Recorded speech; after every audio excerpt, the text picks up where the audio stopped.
ఓం సాయిరామ్. సమస్త సాయి భక్తులందరికీ నమస్కారం అండి. అందరూ ఎలా ఉన్నారు? అందరూ కూడా బాబా గారి దయవలన ఎప్పుడు ఆనందంగా ఆరోగ్యంగా ఉండాలని, మీరు కోరిన కోరికలన్నింటినీ కూడా బాబా గారు తీర్చేయాలని మీ తరపున నేను కూడా బాబా గారిని మనస్ఫూర్తిగా కోరుకుంటూ ముందుగా బాబా గారి పాద పద్మాలకైతే ఒక్కసారి నమస్కరించుకుని వీడియోలకైతే వెళ్ళిపోదాం. ఇక ఈ రోజు బాబా గారు సాయి మాటగా నా నోట ఏం పలికించబోతున్నారు అంటే, బిడ్డ, నువ్వు ఎంతో కాలంగా నివసిస్తున్న నీ ఇంటి వెనుకే ఒక గుప్త నిధి దాగి ఉంది బిడ్డ. ఇంతవరకు నువ్వు కనిపెట్టలేకపోయావు, పసిగట్టలేకపోయావు, నీ ఊహకు కూడా అందలేదు. కానీ ఈరోజు నీకు ఒక పదునైన శక్తివంతమైన గడ్డపార ఇస్తున్నాను. అందుకో, అందుకుని వెళ్ళి తవ్వావు అంటే నీ కళ్ళు జిగేల్మనేటటువంటి ఒక సంపద, బంగారు, వజ్రాలు, వైడూర్యాలు ప్రతి ఒక్కటి గుప్త నిధి రూపంలో నీ చేతికి అందుతాయి, నీ సొంతమవుతాయి, నీకు దక్కుతాయి, నిన్ను మహారాజుని చేస్తాయి. ఊరంతా కూడా కొనేటటువంటి అంత సత్తా నీకు వస్తుంది. అయితే ఈ రోజు రాత్రి రహస్యంగా ఇది వింటే చాలు, రేపే నీ ఖాతాలో 20 కోట్ల రూపాయల డబ్బు జమ అవుతుంది బిడ్డ. ఇది నీ సాయి నీకు చేస్తున్న వాగ్దానం. ఇందులో ఒక ముక్క కూడా పొల్లుపోదు, ఒక్క మాట కూడా పొల్లుపోదు. ఈరోజు నీ సాయి సందేశాన్ని, నా సందేశాన్ని ఖచ్చితంగా నువ్వు విని తీరాల్సిందే.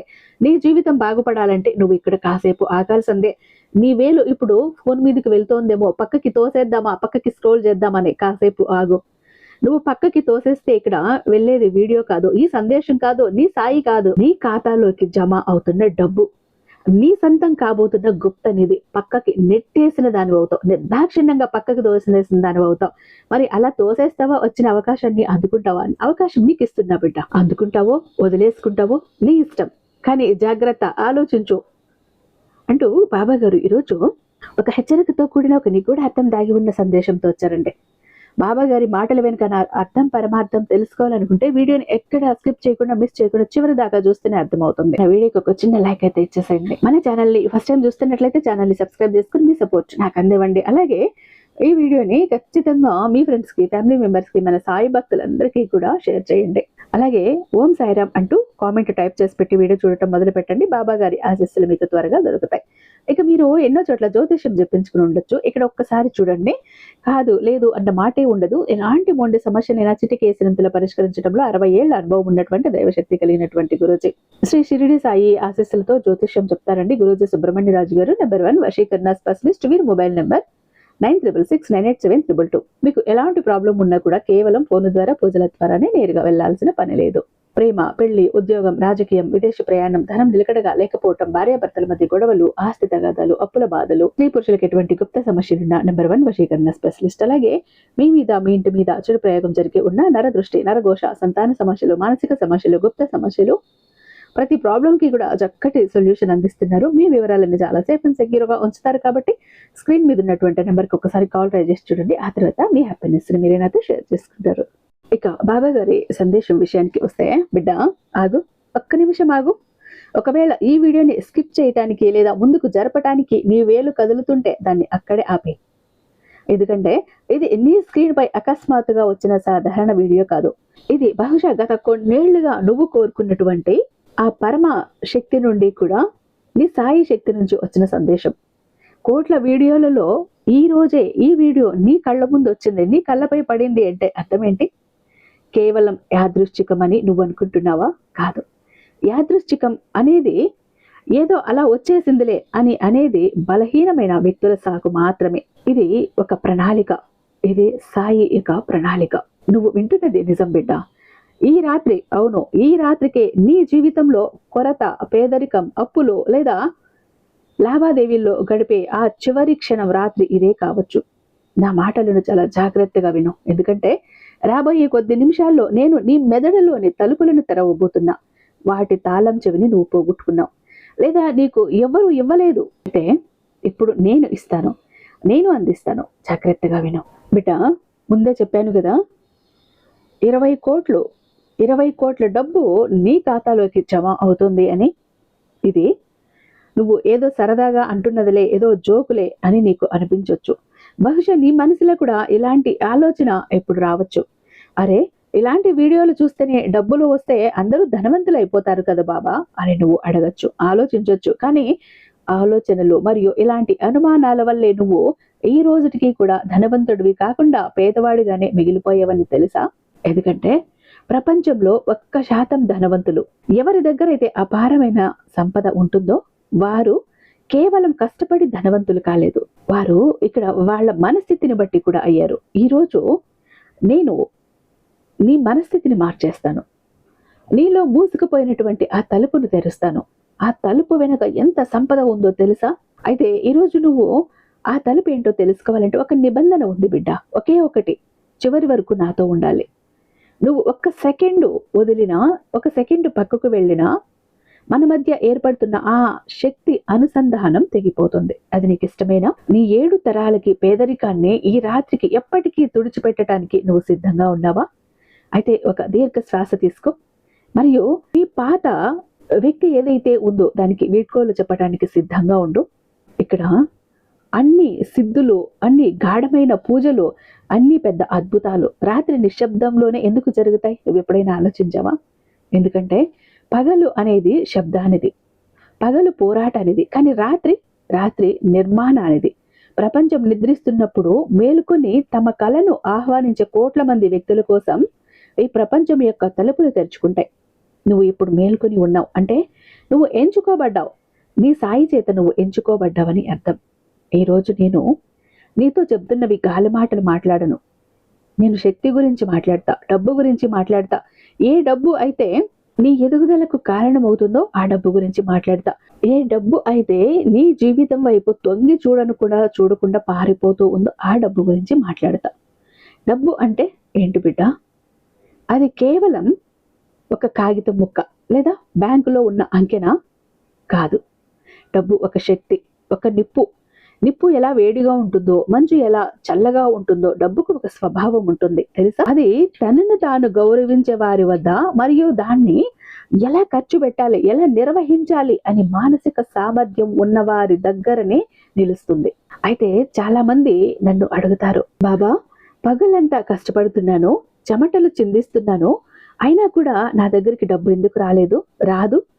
నాకంటే తక్కువ కష్టపడే ఆ రెండవ వ్యక్తి ఆ నోట్లతోనే ఆడుకుంటున్నాడో ఇది ఎలా సాధ్యం తండ్రి? నేను చేసిన తప్పేంటి?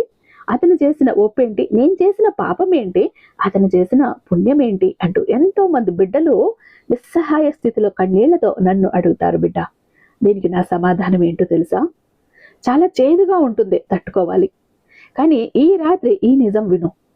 నువ్వు నీ అదృష్టం వల్ల పేదవారు కాలేదు. నువ్వు నీ ఆలోచనలు మరియు నీ మెదడులో నువ్వు ఆలోచించే ఆలోచన వల్లనే నువ్వు పేదవాడిగా ఉండిపోయావు. చిన్నప్పటి నుంచి కూడా నీకు పెద్దలు ఏం నేర్పించారు? డబ్బులు చెట్లకు కాయవు, దుప్పటిక ఉన్నంత వరకే కాళ్ళు చాపుకోవాలి, ధనవంతులంతా చెడ్డవాళ్ళు. ఇలాంటి మాటలు నీ మెదడులో ఇనుప గొలుసుల్లా బంధించబడ్డాయి. నువ్వు ధనవంతుడివి కావాలని కలలు కన్నప్పుడు నీ మెదడులో లోపల నుండే నీ మెదడు చెబుతుంది, అరే నీకు అంత లేదులే, నీ వల్ల కాదులే, అది నీ స్థాయి కాదులే అంటూ నీ మెదడు నిన్ను వెనక్కి లాగేస్తుంది. ఇంకా చెప్పాలంటే నీకంత సీన్ లేదులే, వచ్చే వెనక్కి అంటూ నీ మెదడు నిన్ను వెనక్కి లాగేస్తుంది బిడ్డ. కానీ ఈ రాత్రి మాత్రం ఆ ఒక్క ఆలోచనని బద్దలు కొట్టాలి. అలా బద్దలు కొట్టాలంటే నీకు ఒక బలమైన సమ్మెటను ఇస్తాను. అందుకో 20 కోట్లు లేదా అంతకంటే ఎక్కువ సంపాదించటం నీ జన్మ హక్కు. అది నీ అవచేతన మనసులో నువ్వు నాటు. నువ్వు దీన్ని అడగకూడదు, దీన్ని నువ్వు ప్రకటించాలి, శాసించాలి. నేను సంపాదిస్తున్నాను, నేను అర్హుడిని అని నీ మనసులో రావాలి. ఈ విషయాన్ని లోతుగా అర్థం చేసుకోవడానికి నేను నీకు ఒక పాతది అయినటువంటి అత్యంత శక్తివంతమైన ఒక కథ చెప్తాను, విను. ఇది నీ జీవిత దృక్పథాన్ని మార్చేస్తుంది. కాబట్టి ఈ కథను జాగ్రత్తగా విను. ఇది నీ కోసమే. పక్కకి వెళ్ళకు, కాసేపు ఆగు. ఇది నీ జీవితం, ఇందులో నీ జీవితం ఉంది. నువ్వు చేస్తున్న తప్పేంటో, డబ్బు నీ దగ్గరికి ఎందుకు రావటం లేదో, వచ్చినా ఎందుకు ఆగటం లేదో, దూరంగా ఎందుకు పారిపోతుందో, నువ్వు ధనవంతుడు ఎందుకు కాలేకపోతున్నావో, అప్పుల బాధల నుంచి, ఆర్థిక ఇబ్బందుల నుంచి ఎందుకు బయటపడలేకపోతున్నావో పూస గుచ్చినట్టు విడమర్చి చెప్తాను వినుబిడ్డ. అనగనగా ఒక పాత నగరం. అక్కడ రఘువీర్ అనే ఒక వ్యక్తి ఉండేవాడు. రఘువీర్ సరిగ్గా నీలాగే ఉండేవాడు. అమాయకుడు, కష్టపడేవాడు మరియు నిజాయితీవంతుడు. అతను ఉదయం నుండి సాయంత్రం వరకు రాళ్లు కొట్టే పని చేసేవాడు. అతని చేతుల్లో బొబ్బలు వచ్చేవి, శరీరం అలసటతో కుంగిపోయేది. ప్రతి రాత్రి అతను ఆకాశం వైపు చూస్తూ ఫిర్యాదు చేసేవాడు, దేవుడా నా జీవితం ఎందుకు ఇలా అయింది అంటూ. ఓ దైవమా, నేను ఎవరికి ఏం అపకారం చేశాను? 2 పూటల కూడు కోసం నేను ఇంత పోరాటం ఎందుకు చెయ్యాలి? జనం ఇళ్లలో నిద్రిస్తున్నారు, కానీ నా ఇంటి పైకప్పు కారుతోంది. అతని ఫిర్యాదు సరైనదే, అతని బాధ నిజమే. ఒక రాత్రి అతను తను విరిగిన మంచం మీద పడుకుని ఉన్నప్పుడు కళ్ళ నుండి నీళ్లు కారుతుండగా అకస్మాత్తుగా అతని గదిలో ఒక వింత వెలుగు వచ్చింది. ఒక ముసలి ఫకీరు. ఆ ఫకీరు అతని ముందు నిలబడి ఉన్నట్లు అతను చూశాడు. ఫకీరు ముఖంలో అద్భుతమైన తేజస్సు ఉంది. రఘువీర్ భయపడ్డాడు. కానీ ఫకీరు పక్కపక్క నవ్వుతూ ఇలా అన్నాడు, రఘువీర్, నీ ఫిర్యాదులు పై వరకు చేరాయి, నా దాకా చేరాయిలే, భయపడుకు. నువ్వు నీ పేదరికాన్ని చూసి ఏడుస్తున్నావు, కానీ వాస్తవం ఏంటంటే నువ్వు ఒక నిధి మీద కూర్చుని ఉన్నావని నీకు తెలుసా అని చెప్పగానే రఘువీర్ కంగారుగా లేచి కూర్చున్నాడు. అతను అడిగాడు, ఏంటిది బాబా? నేను నా ఇంట్లో తినటానికి కూడా తిండి లేక అల్లాడిపోతున్నాను, తినటానికి తిండి కూడా లేదు అని రఘువీర్ చెప్పినప్పుడు ఫకీరు గంభీరంగా, చూడు బాబు, నీ ఇంటి వెనుక పెరట్లో ఉన్న ఒక పాత ఎండిపోయిన బావి పక్కన సరిగ్గా 3 చేతుల లోతులో నీ 7 తరాల నిధి పాతి పెట్టబడి ఉంది. బంగారు నాణ్యాలు, వైడూర్యాలు, వజ్రాలు, ఎంత ధనం అంటే నువ్వు ఈ నగరం అంతటిని కొనేయొచ్చు అని ఫకీర్ చెప్పగానే రఘువీర్ కళ్ళు తెలేశాడు. అతనికి నమ్మకం కలగలేదు. కానీ ఆ ఫకీరు రఘువీర్తో ఇలా అన్నాడు, ఆ నిధిని కేవలం అమావాస్య రోజు రాత్రి మాత్రమే తవ్వాలి. ఇక్కడ ఒక నిబంధన ఉంది. తవ్వేటప్పుడు కూడా నీ మనసులో ఒక్క ఆలోచన కూడా, భయం లేదా అనుమానం కూడా రాకూడదు. ఒకవేళ నిధి దొరకకపోతే ఏంటి అని నువ్వు ఆలోచించకూడదు. అప్పుడు నువ్వు ఏం ఆలోచించాలి?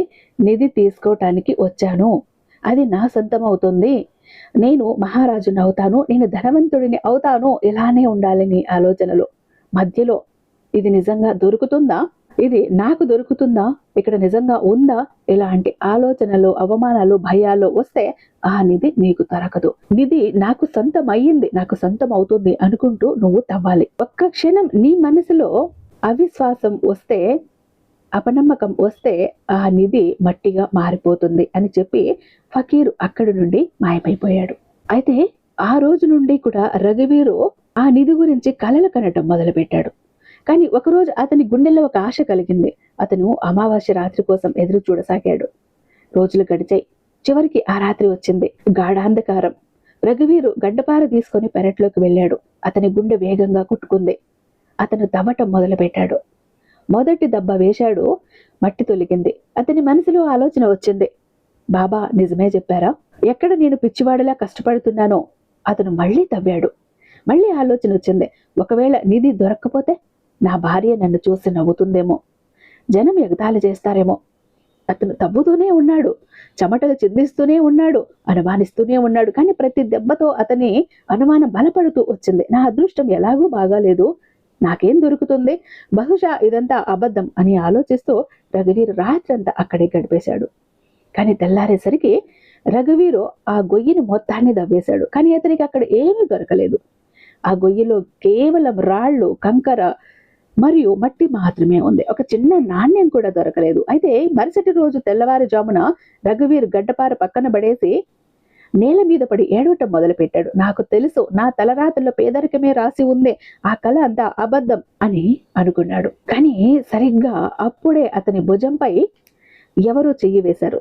అతను వెనక్కి తిరిగి చూస్తే అదే ఫకీరు నిలబడి ఉన్నాడు. కానీ ఈసారి అది కల కాదు. ఫకీరు నవ్వుతూ అన్నాడు, పక్కపక్క నవ్వుతూ అన్నాడు, రఘువీర్, నువ్వెందుకు ఏడుస్తున్నావు? అప్పుడు రఘువీర్ కోపంగా, మీరు నన్ను మోసం చేశారు, నేను రాత్రంతా తవ్వాను, కానీ అక్కడ ఏమీ లేదు, అంతా అబద్ధం అని గట్టిగా అరుస్తాడు. అప్పుడు ఆ ఫకీరు శాంతంగా, నిధి అక్కడే ఉంది రఘువీర్, ఇప్పటికీ అక్కడే ఉంది, కానీ నువ్వు నిబంధనను అతిక్రమించావు. నేను చెప్పాను కదా, తవ్వేటప్పుడు అనుమానించవద్దని. నువ్వు నేలనైతే తవ్వావు, కానీ నీ మనసులోని అపనమ్మకాన్ని తవ్వి బయటపడేయలేకపోయావు. నీ ప్రతి ఆలోచన నీ సంపదకి ఒక సంకేతం పంపిస్తుంది. దొరకదు దొరకదు అని నువ్వు ఆ ప్రతికూల శక్తి అయితే పంపిస్తున్నావు. బంగారాన్ని మట్టిగా మార్చేసింది అది. ఎప్పుడైతే నీ ఆలోచనలు ప్రతికూలంగా ఉంటాయో అప్పుడు బంగారం కూడా మట్టిగా మారిపోతుంది. నువ్వు చేసింది కూడా అదే. ఇక్కడ ప్రకృతి దేనిపై నమ్మకం ఉందో దాన్ని మాత్రమే నీకు తిరిగి ఇస్తుంది బిడ్డ అని గంభీరంగా చెబుతాడు. ఈ కథను కేవలం ఒక కథగా భావించుకు బిడ్డ.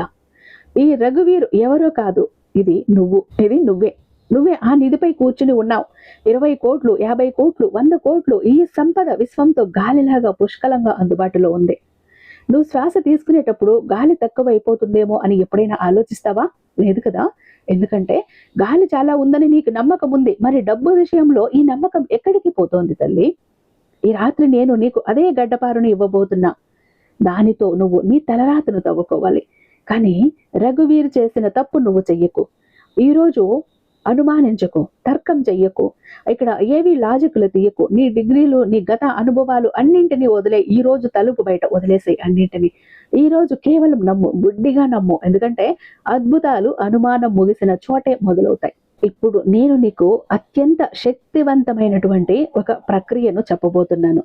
ఇది ఏ మంత్రం కాదు, తంత్రం కాదు, జాదు కాదు. ఇది ఒక స్వచ్ఛమైన మానసిక శాస్త్రం బిడ్డ. ఈ విధంగా నువ్వు ఇప్పుడు చేసావు అంటే నీ జీవితం ఎలా మారుతుందో, నీకు రావాల్సిన సంపదను నువ్వు ఎలా అందుకుంటావో నీకే తెలుస్తుంది. ఇప్పుడు రాబోయే కొద్ది నిమిషాల పాటు నువ్వు నీ వెన్నెముకను నిటారుగా ఉంచు. ఒకవేళ పడుకుని ఉంటే శరీరాన్ని వదిలేయండి. నా స్వరాన్ని నీ మెదడులో ప్రతిధ్వనించు. ఇక్కడ దీర్ఘ శ్వాస తీసుకో, మరి ఒక్కసారి వదిలిపెట్టు. నీ చుట్టూ ఒక బంగారు రంగు వెలుగు వ్యాపిస్తున్నట్లు అనుభూతి చెందు. ఇది సమృద్ధి యొక్క వెలుగు. ఇప్పుడు ఊహించుకో, నీ మనోనేత్రంతో చూడు. మరుసటి రోజు ఉదయం అయ్యింది. నువ్వు నిద్ర లేస్తున్నావు. నువ్వు ఫోన్ తీయగానే నీకు ఒక మెసేజ్ కనిపించింది. నీ బ్యాంకు అకౌంట్లో ఒక భారీ మొత్తం క్రెడిట్ అయ్యిందని. 20 కోట్ల రూపాయలు, ఒకట్లు, పదులు, వందలు లెక్కించు. కేవలం ఆ పొడవైన నెంబర్ని చూడు. ఆ క్షణాన్ని అనుభూతి చెందు. నీ శరీరం పులకరిస్తుంది. నీ గుండె వేగంగా కొట్టుకుంటుంది. భయంతో కాదు, సంతోషంతో. నువ్వు గట్టిగా అరవాలనుకుంటున్నావు, కానీ మాట రావటం లేదు. నువ్వు పరిగెత్తాలనుకుంటున్నావు, పరిగెడుతుంటావు. కానీ నీ తల్లిదండ్రుల వద్దకో, నీ జీవిత భాగస్వామి వద్దకో వెళ్ళి వారికి ఆ ఫోను చూపిస్తున్నావు. వారి కళ్ళల్లోకి చూడు. వారి ముఖంలో ఉన్న ఆ తృప్తి, ఆ సంతృప్తి, ఆ సంతోషాన్ని అనుభూతి చెందు. ఏళ్లుగా నీ కుటుంబాన్ని వేధిస్తున్న అప్పులన్నీ ఒక్క దెబ్బతో తీరిపోయాయి. నువ్వు ఏవైతే కల కన్నావో అవన్నీ ఈ రోజు కొనగలవు. ఆ అతిపెద్ద ఇల్లు, ఖరీదైన కారు. విదేశాలకి వెళ్ళావు. విదేశాలకు వెళ్ళినప్పుడు అక్కడ నీకు ఇష్టమైనవన్నీ కొంటున్నావు. అక్కడ షాప్కి వెళ్ళినప్పుడు నువ్వు అక్కడ ఏవైతే ఉన్నావో అక్కడ వాటి మీద బిల్లులు చూడటం లేదు, కొనేస్తున్నావు. నచ్చిన వస్తువులన్నీ ఇష్టపడి కొనేస్తున్నావు. ఆ స్వేచ్ఛను అనుభూతి చెందు. ఈ డబ్బు నిన్ను గర్వపోతుగా మార్చటం లేదు, నిన్ను మరింత వినయంగా మారుస్తోంది. నువ్వు ఇతరులకి సహాయం చేస్తున్నావు. నీ దగ్గరికి ఎంత డబ్బు వస్తుందో అంతా నువ్వు పంచుతున్నావు. అది ఇంకా ఎన్నో రెట్లు తిరిగి తిరిగి తిరిగి పెరిగి పెరిగి వస్తోంది. ఈ దృశ్యాన్ని నీ మెదడులో ఎంత లోతుగా ముద్రించుకోవాలి అంటే, నువ్వు నిద్ర లేచి కళ్ళు తెరిచినప్పుడు నీ ప్రస్తుత పేదరికం అబద్ధం అనిపించాలి. అంతలా ముద్రించుకోబిడ్డ. ఈ శ్రీమంతులే నిజం అనిపించాలి. గుర్తించుకో, మెదడుకు ఏది నిజమో ఏది కల్పనో తెలియదు. నువ్వు దీన్ని మనస్ఫూర్తిగా అనుభూతి చెందితే నీ మెదడు కూడా దాన్నే తీసుకుంటుంది. ఆ విధంగా పనిచేస్తుంది. కానీ జాగ్రత్త, ఎందుకంటే ఈ వీడియో ముగిసిన తర్వాతే అసలు పరీక్ష మొదలవబోతోంది. రేపు ఉదయం నువ్వు లేచినప్పుడు నీ జోబు ఖాళీగా ఉండొచ్చు, లేదా బిల్లు కట్టమని మెసేజ్ రావచ్చు. ఈ సమయంలో సరిగ్గా ఆ సమయంలో నువ్వు రఘువీర్లా మారకూడదు. అరే అసలు ఏమీ జరగలేదు అని అనకూడదు, నిరాశ పడకూడదు. దానికి బదులు నువ్వు నవ్వి ఇలా అనాలి, ఇది కేవలం పాత లెక్కలు సెటిల్ అవుతున్నాయి, ముగిసిపోతున్నాయి. నా 20 కోట్లు దారిలో ఉన్నాయి, అవి వస్తున్నాయి, నా దగ్గరికి వస్తున్నాయి. ఇది నువ్వు ఆడబోతున్నటువంటి ఆ ఆటలో నైపుణ్యత. ఇది నువ్వు స్థిరంగా ఉంచాలి. ఇక నీ నమ్మకంపై అచంచలంగా ఉండు. ఈ వీడియో నీకు ఏదో సాధారణంగా అయితే కనిపించలేదు బిడ్డ. ఇది ఒక దీక్ష. ఈ రోజు నీకు తెలియకుండా సమృద్ధి మార్గంలో మొదటి అడుగు వేసేసావు. ఇప్పుడు ఈ శక్తిని కాపాడుకోవాల్సిన బాధ్యత నీదే. రేపు ఉదయం నీకు భిన్నంగా ఉంటుందని నాకు తెలుసు. సూర్యకిరణాలు అవే కావచ్చు, కానీ వాటిని చూసే నీ కళ్ళు మారిపోయి ఉంటాయి. నువ్వు ఇప్పుడు ఒక బాధితుడు కాదు, ఒక సృష్టికర్త. కానీ వెళ్లే ముందు ఒక ముఖ్యమైన విషయం, ఇక్కడ ఏదైనా పొందాలి అంటే శక్తి ప్రవాహం అవసరం బిడ్డ. నేను నీకు ఈ రహస్యాన్ని, జ్ఞానాన్ని ఇచ్చాను. ఇప్పుడు నువ్వు ఈ శక్తి చక్రాన్ని పూర్తి చెయ్యాలి. అది ఎలా అని నువ్వు అనుకోవచ్చు, అది చాలా సులభం. ఇప్పుడు నేను నీకు ఏదైతే శక్తినిచ్చానో దాన్ని సగంలో విడిచిపెట్టుకో, మధ్య దారిలో విడిచిపెట్టుకో. కష్టమని, బరువని పక్కకు పెట్టేయకు. దాన్ని అలా నీతో తిరగనివ్వు. నీలో అపనమ్మకం రానివ్వకు, నిరాశ రానివ్వకు. నా జీవితం ఇంతే, నా బ్రతికింతే, నా తలరాత ఇంతే, నేను పేదవాడిని, పేదరికంలోనే మగ్గిపోతాను, ఆర్థిక ఇబ్బందులతో అల్లాడిపోతాను, అప్పుల బాధల్లో కూరుకుపోతాను, అనారోగ్య సమస్యలతో తికమక అయిపోతాను. ఇలాంటి ఆలోచనలు మనసులోకి రానివ్వకు. నేను ఆరోగ్యవంతుణ్ణే, నేను ధనవంతుణ్ణి, నేను సంపద నా దగ్గరికి వెతుక్కుంటూ వస్తుంది, సంపదకి నేను అర్హుడిని. ఈ విధంగా నువ్వు ఆలోచించావు అంటే నీ దగ్గరికి కోట్లు వాటంతట అవే వస్తాయి బిడ్డ. నీ దగ్గరికి రావాల్సిన డబ్బుని, నీ దగ్గరికి రావాల్సిన అదృష్టాన్ని నీ చేతులారా నువ్వే పక్కకి తోసేస్తున్నావని నీకు ఇప్పుడు అర్థమైందని నేను అనుకుంటున్నాను. ఈ సాయి ఆశీస్సులు ఎప్పుడూ కూడా నీ మీద ఉంటాయి బిడ్డ. నీ జీవితానికి వచ్చిన నష్టం ఏమీ కూడా లేదు. నీ జీవితంలో జరిగే చిన్న చిన్న తప్పులు గాని, పొరపాట్లు గాని ప్రతి ఒక్కటి నేను ఎప్పటికప్పుడు దిద్దుకుంటూ నీ చెయ్యి పట్టుకొని నేను నడిపించుకుంటూ నిన్ను సంపద వైపు నేను తీసుకువెళ్తాను బిడ్డ అంటూ బాబా గారు ఈరోజు ఒక అత్యద్భుతమైన సందేశంతో మన ముందుకు వచ్చారండి. ఐ హోప్ ఈ వీడియో మీకు నచ్చే ఉందని భావిస్తున్నాను. రేపు బాబా గారి మరొక అద్భుతమైన సందేశంతో మీ ముందుంటాను. అంతటిదాకా సర్వేజన సుఖినో భవంతు. ఓం సారా.